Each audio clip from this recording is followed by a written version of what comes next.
Nipende kupongeza uongozi wa Bandarini SACCOS kwa maana tumeona kuna mabadiliko makubwa sana. Wana mambo mazuri kwa kweli. Wana mambo mazuri ambayo ni faraja kwetu sisi wanachama na wafanyakazi. Kipato chetu cha mshahara kwa kweli ni kidogo. Ni kidogo kulingana na mahitaji yetu na vile ambavyo tumejiseti. Lakini ukikompea na watu wengine, alhamdulillah sisi tuna nafuu. Lakini kwa upande wetu ni kidogo kwa maana tumesha kigawanya katika majukumu mbalimbali.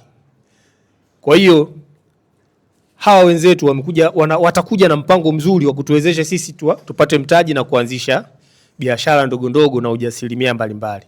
Hilo kwa kweli naomba tuwapongeze, tuwapigie makofi. Tulinde afya ya slipu zetu. Wengi wetu tumekuwa hatuna ile elimu ya fedha. Kwa maana mtu anaweza akaamka tu anaenda kuchukua milioni 30 hajui atazifanyia nini. Au ameona mwenzake kachukua milioni 30 na yeye anataka achukue milioni 30. Si vibaya kuchukua, lakini je, unazifanyia nini? Kwa sababu utazichukua ndani ya siku 3, utazilipa ndani ya miezi 60. Sasa mwisho wa siku baadaye unaanza kuona adhabu sasa. Kwa hiyo ndugu zangu, naomba tusikilize, kesho tufanye uchaguzi kwa kuchagua viongozi sahihi ambao watatusikiliza na kuwasilisha maoni yetu.